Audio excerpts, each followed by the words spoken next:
नमस्कार। प्रभु राम के व्यक्तित्व और जीवन को गहराई से समझने के इस प्रयास में आपका स्वागत करते हुए मुझे हार्दिक प्रसन्नता हो रही है।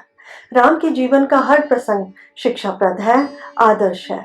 सीखने, समझने और अपने मन में राम को बसाने का आनंद लेने के लिए यह वार्तालाप श्रृंखला बनाई गई है। इसमें मैं योगिता पंत अपने मार्गदर्शक एवं गुरु अनिल चावला जी के सम्मुख कुछ जिज्ञासाएं प्रकट करती हूँ और वे समाधान करते हैं। अनिल जी विद्वान हैं, विचारक हैं और ख्याति प्राप्त लेखक हैं। उन्होंने रामायण एवं महाभारत का विस्तृत अध्ययन किया है और हिंदू धर्म पर एक पुस्तक भी लिखी है जो समर्थभारत.com पर मुफ्त उपलब्ध है। आइए इस वार्तालाप का आनंद लें। बहुत बहुत स्वागत है आपका।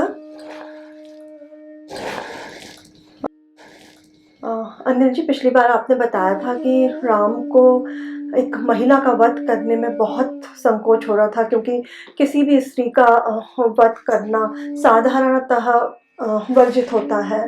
तो एक महिला होने के कारण आपके इस बात ने मेरे मन में कई विचारों को जन्म दिया, जैसे कि उस समय युद्ध के समय महिलाओं की क्या स्थिति होती थी और आजकल तो बमबारी कर महिलाओं को मारा जाता है और जो जीतने वाली सेना होती है वो खूब बलात्कार और कत्लेआम करती है। तो हिंदू धर्म के अनुसार उस समय महिलाओं के साथ कैसा व्यवहार होता था? बहुत अच्छा प्रश्न पूछा योगिता तुमने। शायद उससे पहले तुम एक प्रश्न और भी पूछ सकते थे कि ये जो दो बड़े युद्ध हुए, रामायण का और महाभारत का, दोनों में कितनी महिलाएं मारी गई। तो सच ये है कि दोनों बहुत विशाल युद्ध थे, बहुत भीषण युद्ध थे, बहुत लोग मारे गए, लेकिन महिला एक भी नहीं मारी गई। आश्चर्य की बात है। हाँ, आज के युग में आश्चर्य की बात है कि इतने विशाल युद्ध में एक भी महिला नहीं मारी गई। महिला को मारना एक इतना बड़ा पाप कहें, अपराध कहें, इतनी बड़ी वर्जना थी कि इसका उल्लंघन करने का साहस कोई नहीं कर सकता था।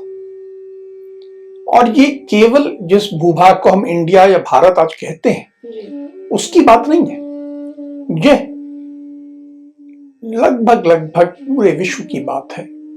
चाहे यूरोप हो, चाहे एशिया हो, चाहे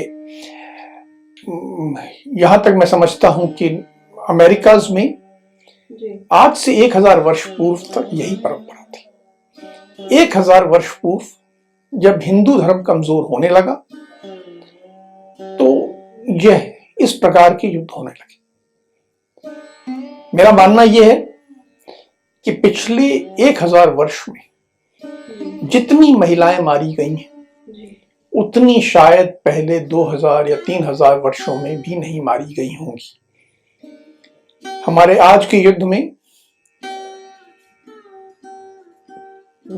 साधारण आबादी पर बम गिराना साधारण बात मानी जाती है। कहा जाता है कि इतने सिविलियंस मारे गए। सिविलियंस में स्त्री, पुरुष, बच्चे सब होते हैं। यह पूरी तरह वर्जित था। और यह बात कि स्त्रियों को नहीं मारना है, उनके साथ बलात्कार नहीं करना है, हम जीत के गए हैं, लेकिन जीतने के बावजूद हमें यह अधिकार नहीं है कि हम उस जीते हुए क्षेत्र की महिलाओं का गला काटें, उनके साथ बलात्कार करें, दुर्व्यवहार करें। नहीं, बिल्कुल नहीं, बिल्कुल नहीं, ये बिल्कुल वर्जना थी। और ये परंपरा 1000 वर्ष पूर्व जब हिंदू धर्म मजबूत स्थिति में था तब तो थी ही, लेकिन हिंदू मानस में इतनी गहरी बसी हुई है कि आज के युग में भी जब चाहे आप छत्रपति शिवाजी महाराज का ले लें, चाहे गुरु गोविंद सिंह जी का ले लें, चाहे महाराजा रंजीत सिंह जी की सेना का ले लें, चाहे और उससे आगे बढ़े आजाद हिंद फौज जो नेताजी सुभाष चंद्र बोस की फौज थी या भारतीय सेना की, किसी भी युद्ध में ऐसा कभी आपको नहीं मिलेगा कि जिस सेना में, क्योंकि इन सभी सेनाओं जिनका नाम लिया उसमें जो मानस है वो प्रमुखतः हिंदू मानस है। इनमें कभी भी आपको ये सुनने को नहीं मिलेगा कि युद्ध के बाद, जीतने के बाद, उस क्षेत्र में जाने के बाद कभी कत्लेआम किया गया, कभी स्त्रियों के साथ बलात्कार व्यापक पैमाने पे किया गया। 1971 में पाकिस्तान ने अपने ही भूभाग की महिलाओं के साथ किया, लेकिन जब भारतीय सेना वहां पहुंची तो नहीं हुआ। तो स्त्री को नहीं मारना यह हिंदू धर्म का एक ऐसा मूल सिद्धांत है कि जिसका उल्लंघन करना एक हिंदू के लिए साधारणतः संभव नहीं। मेरा यह मानना है कि जो भी व्यक्ति, चाहे वो स्त्री को कोख में मारता हो, चाहे एक बच्ची के रूप में मारता हो, चाहे बहू को जलाता हो, ऐसा हर व्यक्ति राक्षस है, उसे हिंदू कहलाने का कोई हक नहीं है। हिंदू धर्म में स्त्री को सम्मान दिया गया है, हर ढंग से सम्मान दिया गया है, और केवल अपवाद स्वरूप परिस्थितियों में, जब वो स्त्री समाज के लिए खतरा बन जाए, जब वो स्त्री मुझ पर आक्रमण कर रही हो या मेरे किसी निकटस्थ पर आक्रमण करके उसको मारने वाली हो, तो इन 2-3 परिस्थितियों को छोड़ के स्त्री को मारना पूर्णतः वर्जित रहा। और मेरा मानना है कि हमें इस पर गर्व होना चाहिए। अनिल जी, अब हम वापस मैं उसी प्रश्न की ओर जाती हूँ जहाँ पे पिछली बार आपने चर्चा समाप्त करी थी। ताटका वध के पश्चात क्या हुआ? तुम्हें ध्यान होगा कि महर्षि विश्वामित्र राम और लक्ष्मण को अपने साथ लेके आए थे जी। उससे पहले मैंने ये भी कहा था कि गुरु वशिष्ठ का ये मत था कि जरूर हमारा कोई विशेष भाग्योदय होने वाला है, इसीलिए महर्षि यहाँ आए। और मैंने ये भी कहा था कि ऋषि जो हैं एक प्रोफेसर के रूप में हैं, जो कि अपने शिष्य को, एक बालक को ज्ञान देते हैं, क्षमताएं देते हैं, क्षमतावान बनाते हैं, वो कुछ लेने नहीं आते। अब महर्षि भी, उन्होंने एक परीक्षा की कि ये जो 2 बालक हैं ये इस योग्य हैं कि नहीं है। और इस परीक्षा के कारण उन्होंने देखा कि हाँ, मैंने पहले, उन्होंने जब वो चल लिए इतना लंबा तो उन्होंने बला और अति बला विद्या दी। उसके बाद जब उन्होंने ताटका के सामने दोनों बालकों ने बहुत हिम्मत दिखाई और ताटका का वध किया, तो महर्षि प्रसन्न हुए, सब देवता प्रसन्न हुए, और अब समय था कि इन बालकों को वो देने का जिसके लिए उन्हें लेके आया गया था। वो देने का मतलब ये कि अब महर्षि ने उन्हें बिठाया, कहा कि तुमने बहुत अच्छा काम किया है, अब मैं वह तुम्हें अस्त्र दूंगा जिन अस्त्रों से तुम युद्ध में सुर, असुर, गंधर्व, नाग, हर प्रकार के व्यक्ति को हरा पाओगी। यहां तक कि देवता भी तुमसे संघर्ष नहीं कर पाएंगे, तुमसे युद्ध नहीं कर पाएंगे, मैं तुम्हें ऐसी शक्तियां दूंगा। अब उसके बाद उन्होंने तरह तरह की अस्त्र दिए, जिसमें सबसे पहले दिया चक्र। साधारणतः आप देखेंगे कि जब भी चित्रण होता है तो कृष्ण को हाथ में सुदर्शन चक्र लिए दिखाया जाता है।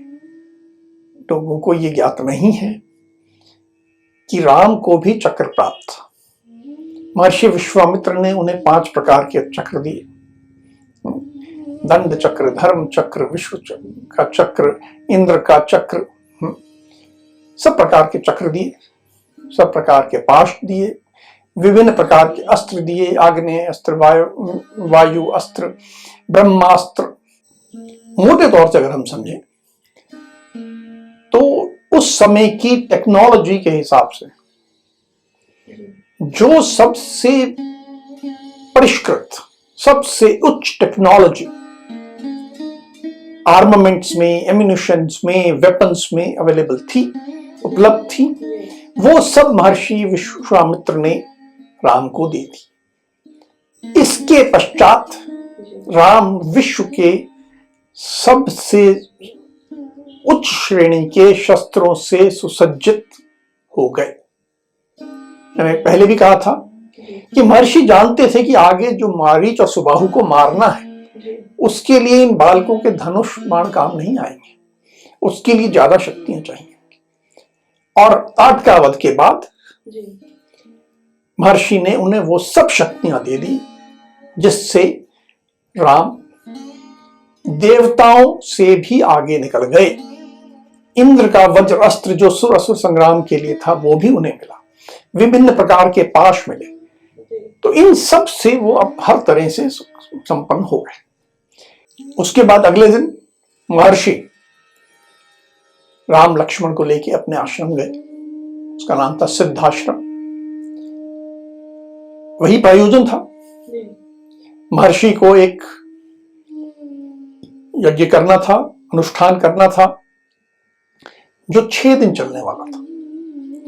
और अनुभव उनका यह था कि अंत जब हो रहा होता अनुष्ठान का, सारी मेहनत कर ली, सब कुछ कर लिया, उस समय ये राक्षस आ जाते और आके सब अस्त व्यस्त कर देते, तहस नहस कर देते। तो महर्षि ने कहा कि ये तो ऐसा होता रहा है। तो राम लक्ष्मण ने कहा कि आप उसकी अब चिंता ना करें, हम यहां बैठे और हम अब आपकी रक्षा करेंगे। महर्षि ने कहा कि भाई देखो, एक बात समझ लो कि अब से मैं, जब तक मेरा अनुष्ठान पूर्ण नहीं हो जाएगा, मैं मौन व्रत में रहूंगा, मैं बोलूंगा कुछ नहीं। ठीक बात है। अब ये मालूम था कि साधारणतः राक्षस जो है 6ठे दिन आते हैं, 6ठी रात को आते हैं। लेकिन राम लक्ष्मण ने कहा कि नहीं, हम इस विषय में कोई खतरा मोल नहीं लेंगे, क्या पता आज ही आ जाए। तो उसके बाद 6 रातों तक और उसके साथ जो दिन आए बीच में वो सब मिला के राम लक्ष्मण एक पल को भी सोए नहीं, जागते रहे कि क्या पता कब आ जाए, हम तैयार हैं। 6ठी रात को, अब आप कल्पना कीजिए, इन ये 2 बालक 6 रातों से सोए नहीं है, पूरी तरह तैयार है। और 6ठी रात को अचानक ये राक्षसों का पूरा झुंड आया, जिसके सबसे नेतृत्व कर रहा था मारीच, ताटका का पुत्र, और साथ में उसका असिस्टेंट, उसका सहयोगी सुबाहु और अन्य उनके अनुचर, उनके सब साथी सब आए। और राम के को उन्होंने देखा, लेकिन उन्होंने कहा 2 बालक क्या कर लेंगे। और वो सीधा अपने जिस काम से आए थे, अपने को अनुष्ठान को भंग करने के लिए वो ऋषि की तरफ बढ़े। राम ने देखा उनको आते हुए। अब आप राम का भी व्यक्तित्व समझिए, एक 16 साल का बालक, उसने कभी किसी को मारा नहीं है, अभी सबसे पहले बस ताटका को मारा है। बहुत सौम्यता है उसके मन में, उदारता है। तो लक्ष्मण को कहते हैं ये कायर लोग हैं, ये कोई बहुत बड़े योद्धा नहीं है। मैं चाहता हूं कि इनको थोड़ा सा बस डरा धमका के भगा दूं। अगर मैं केवल मारीच को भगा दूं तो बाकी तो ऐसे ही भाग जाएंगे। इसको मारने की तो शायद आवश्यकता ही ना पड़े। उन्होंने जो उनके पास अस्त्र जो उनको मिले थे, उनमें जो सबसे उदार अस्त्र था, जिसमें कि व्यक्ति मरता नहीं था, उसका नाम था मानवास्त्र। बड़ा ह्यूमन टाइप का अस्त्र कह सकते हैं उसको। उन्होंने वो लिया और मारीच पे निशाना लगाया, और मारीच वहां से 100 योजन, लगभग आप समझ लीजिए कि 1200-1500 किलोमीटर दूर, अयोध्या के उसके आसपास थे, यूपी में कहीं थे, उत्तर प्रदेश में आज के, वहां से चले तो लगभग समझ लीजिए बंबई के पास सागर के में मारीच जो है सागर में जाके गिरा। इतना दूर गिरा, लेकिन मरा नहीं। राम को आशा थी कि जब मारीच दूर चला गया, नेता चला गया, तो ये बाकी राक्षस जो हैं डर के भाग जाएंगे कि मेरा हमारे नेता के साथ ऐसा हुआ तो हमें तो भाग जाना चाहिए। पर वो नहीं भागे, वो युद्ध में डटे रहे। तब राम को ध्यान आया कि नहीं, ये नहीं चलेगा। अब उन्होंने उससे ज्यादा शक्तिशाली अस्त्र लिए, आग्नेय अस्त्र, वायु अस्त्र लिए, और उन्होंने सारे राक्षसों का वध किया। उसके बाद महर्षि विश्वामित्र का अनुष्ठान पूर्ण हुआ। अनुष्ठान पूर्ण होकर जब वो उठे, उन्होंने देखा कि राम ने सारी विघ्न बाधाएं दूर कर दी और उनका अनुष्ठान पूर्ण हो गया, तो बहुत प्रसन्न। राम को सफलता मिली, लेकिन राम ने इस मारीच के विषय में गलती कर दी। गलती एक ही, लेकिन वास्तव में 3 गलतियां की। पहली गलती राम की थी कि उन्होंने अपने एक शत्रु को कमजोर आंका। कभी भी व्यक्ति को अपने शत्रु को कमजोर नहीं समझना चाहिए, पहली गलती। दूसरी गलती राम ने करी कि दुष्ट के प्रति उदारता दिखा। दुष्ट के प्रति उदारता, सौम्यता, दया प्रदर्शित करना गलत है, धर्म के विरुद्ध है। दुष्ट के प्रति दया दिखाना धर्म नहीं है, दुष्ट का तो वध करना ही चाहिए। तीसरी गलती राम ने करी कि उनके जो उस समय उनके गुरु बने हुए थे, जो महर्षि थे, महर्षि की आज्ञा थी कि मारीच और सुबाहु का वध करना, लेकिन उन्होंने मारीच का वध नहीं किया।